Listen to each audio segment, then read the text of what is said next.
छोटी कहानी बड़ी सीख। बहुत समय पहले की बात है। अनाज के खेतों के पास एक बगीचे में एक चींटी और एक टिड्डा रहते थे। टिड्डा बहुत खुश मिजाज लेकिन लापरवाह स्वभाव का था और पूरा समय गाना गाने और आराम करने में बिताता था। दूसरी ओर उसकी दोस्त चींटी हमेशा काम में व्यस्त रहती थी। गर्मी के दिन थे, चींटी रोज काम करती रहती। वह खेत से अनाज लेती, अपनी पीठ पर लाद कर लाती और फिर अपने घर में सुरक्षित रखती। टिड्डा हमेशा मेहनती चींटी का मजाक उड़ाता था। वह अक्सर उससे यह सब काम छोड़कर गाने और नाचने के लिए कहता था। एक दिन उसने चींटी से पूछा,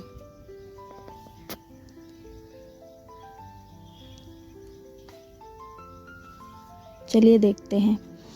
दोस्त, रोज इस तरह गर्मी में धूप में पसीना बहाने की क्या जरूरत है? क्यों रोज तुम अनाज लाकर अपने घर में जमा कर रही हो? आओ जीवन का मजा उठाते हैं, नाचते हैं, गाते हैं। चींटी ने उत्तर दिया, मैं सर्दियों की तैयारी कर रही हूँ, क्योंकि जब ठंड आएगी तो अनाज नहीं मिलेगा। ऐसा कहकर चींटी ने टिड्डे के साथ मौज मस्ती करने से इनकार कर दिया और अनाज इकट्ठा करना जारी रखा। उसने सोच लिया था कि आने वाली कठोर सर्दियों के लिए अनाज जमा करना है, क्योंकि तब बाहर निकलना मुश्किल होगा। टिड्डा चींटी की बात पर हंसने लगा और उससे बोला कि वहाँ पूरे जीवन भर के लिए पर्याप्त खाना उपलब्ध है। हालांकि चींटी ने पूरी गर्मियों में कभी भी काम बंद नहीं किया। उसके साथ बाकी भी चींटियां अपना अपना खाना जमा करने में लगी थी, जबकि टिड्डा बगीचों के पेड़ों की छाया में बैठा खुशी से गाने गाते रहता था। धीरे धीरे गर्मी खत्म हो गई, लेकिन टिड्डे पर कोई असर नहीं हुआ।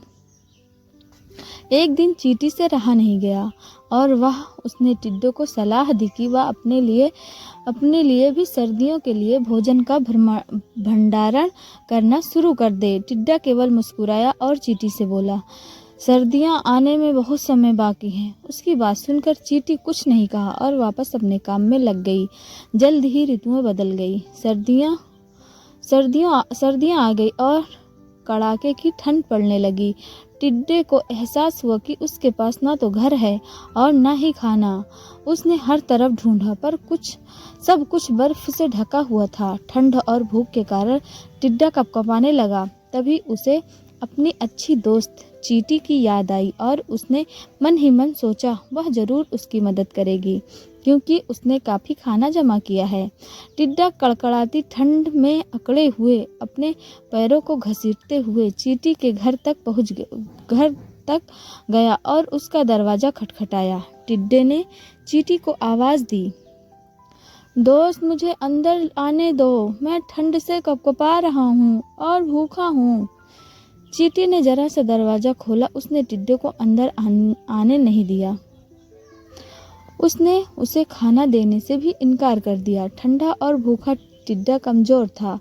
वह विनती करते हुए कहने लगा, मैं तुम्हारे लिए मुफ्त में गाऊंगा दोस्त, बस मेरी मदद कर दो। चींटी उसकी बात सुनकर बोली, क्या तुम्हें याद है कि मैंने गर्मी के दिनों में कितनी मेहनत की थी? मैंने ठंड के मौसम में खाना उपलब्ध रखने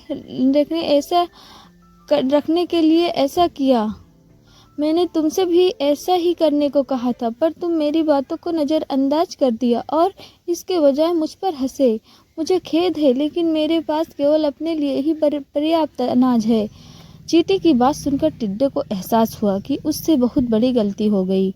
उसे गाने और बगीचे में आराम करने में अपना समय बर्बाद करने के बजाय उसका सही उपयोग करना चाहिए था। लेकिन अब चींटी की बात सुनकर टिड्डे को एहसास हुआ कि उससे बहुत बड़ी गलती हो गई। उसने गाने और बगीचे में आराम करने में अपना समय बर्बाद करने के बजाय उसका सही उपयोग करना चाहिए था। लेकिन अब पछताने से कुछ नहीं होता। इसलिए दोस्तों, हमें समय पर अपनी चीज़ों की व्यवस्था खुद करनी चाहिए। वीडियो पसंद आई हो तो एक लाइक, एक शेयर, एक सब्सक्राइब करना ना भूलिए। अल्लाह हाफिज़।